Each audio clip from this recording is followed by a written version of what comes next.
Hey guys, so I'm back to filming in my bathroom because again this is the best lighting and I have a couple minutes.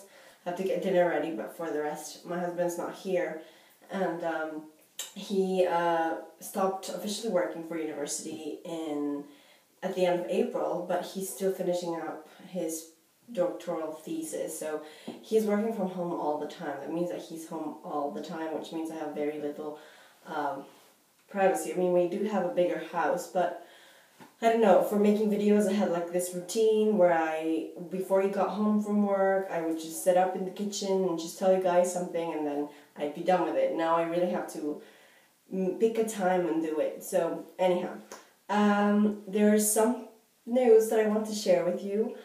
So I am on cycle day, geez Louise, I don't know which cycle day I am. Wait, cycle day 16, yeah, 16, yeah, I think cycle day 16. I got my period on the 25th of June, and I have gone to 2 checkups where they've done 2 ultrasounds. I went on cycle day 10 for my first ultrasound. It's a monitoring ultrasound because they want to check your follicles and if you have a follicle and whatnot. So I went in for an ultrasound on cycle day 10. I pushed for going on cycle day 10 because on a regular cycle I generally ovulate on cycle day 13. And I wanted to make sure that I got my trigger shot on time, like we didn't miss it. But okay, I went on cycle day 10 and I did have a very nice follicle on my left ovary. Just the one, which is just so unbelievable to see just one follicle after you've seen like 45. It was a totally different sight. And my lining was getting nice and thick, so I think at cycle day 10 my follicle was at 16. And then I had to go in for another 16 millimeters, and I went for another ultrasound on cycle day 12. That was on Friday. Yeah, Friday. And I had a follicle, my follicle was at 21, and my lining was already at 7 millimeters, which is really good.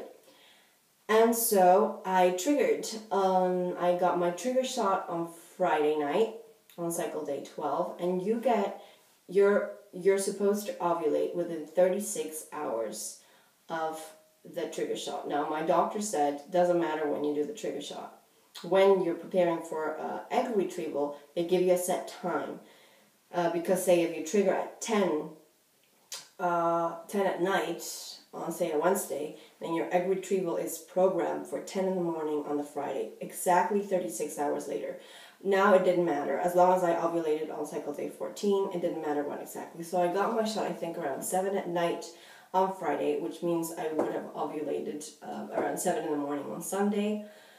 And that means that I am currently at 2 DPO. And we are scheduled for a transfer, if all goes well, on Saturday. So that is just crazy. Now, the way it works is our blast, they're only, first of all, we have 14 frozen blasts, which is apparently a record. I am the record holder for healthy blasts frozen from one single cycle. You're actually really lucky if there's anything left over to freeze, and we had 14 blasts.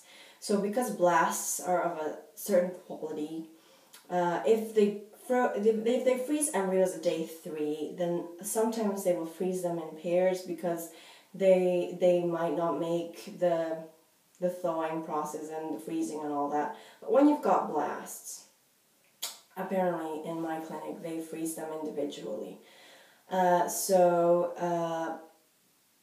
Also now the freezing technique that they used for freezing our blastocysts is vitrification, which is a much more advanced technique. It's only been used for the last few years, and apparently it has made it so that the doctor said about 80% of all blasts thaw out properly. So that's really good.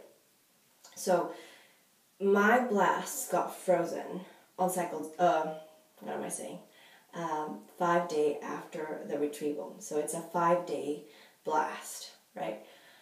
Now, what's going to happen is they're going to take them out on Friday, which is 5 days after I ovulated, right? 5 DPO, 5 days after they would have been retrieved.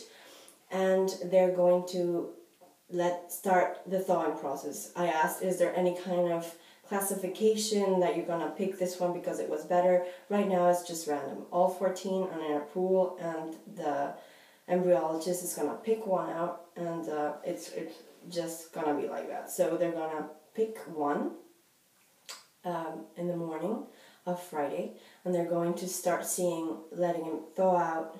I say him, letting it thaw out, and they have to continue growing, right? They have to keep on progressing. Sometimes they arrest, and the doctor said if the embryologist sees on Friday afternoon, let's say, that it's arresting, that it's not dividing any further, they might still be on time to take another one out of the freezer and let that one thaw out. But the doctor said it can also be that on Friday everything looks great, and then they arrive on the Saturday morning and it stopped growing. If that is the case, then the transfer is not going through. Because by then, if they took another one out on Saturday, by the time it would have thawed out and everything, we would have missed the window for implantation, which is not very big at all. So they're going to take a blast out on the Friday, let it thaw out. Hopefully it just keeps on growing and splitting and dividing and perfectly like I know it will. And on Saturday morning, they're going to give us a call around 9:30 in the morning and tell us what happened. So I will be on pins and needles on Saturday morning. They're going to call us to tell us if they survived the thaw, if just the one survived the thaw. And then we'd be scheduled for a transfer somewhere in the early afternoon. So that's where we're at. Second transfer of what then would be, because it gets taken out of the freezer and starts thawing 5 days past ovulation. By Saturday, it's a 6-day blast, right? So it's already it's hatching, and it should be implanting right away. So it's actually now, it will be a 6-day transfer. And I'm assuming my beta will be 9 days past 6-day transfer. And I think that is on the 22nd of July. That's what I've got in my mind. Or the 23rd or the 22nd, something like that. So yeah, actually, because it is such a late, the embryo is already 6 days old, the 2-week wait is really just a week wait, just the 1 week. It's not 2 weeks, which I'm thankful for. And I've already bought a pineapple today, so I'm going to be eating pineapple core. I'm thinking about, I don't know yet if I'm going to go for an acupuncture session before and after the transfer, but this is still something that I haven't really looked into, other than just quite briefly online. So yeah, that's where we're at. If all goes well, our second transfer will be this Saturday. So just cross your fingers that our little blast just keeps dividing and growing, and that we're on for the transfer. If not, yeah, we just have to wait for the next cycle. Now, because this is not a stimulation cycle, I haven't gone through retrieval or anything like that. For the next month, we could just start right away. Right now, I had my IVF cycle, with stimulations and everything, in May, and now I had to sit June out, and now I'm doing it in July. But now, because this is a natural cycle, other than just the trigger shot, we could try again right away in August. So that's where we're at, but I don't want to think that far ahead. I don't know how I'm going to be about updating you guys. I don't even know if I'm going to update this on real time, but I want to have it on record.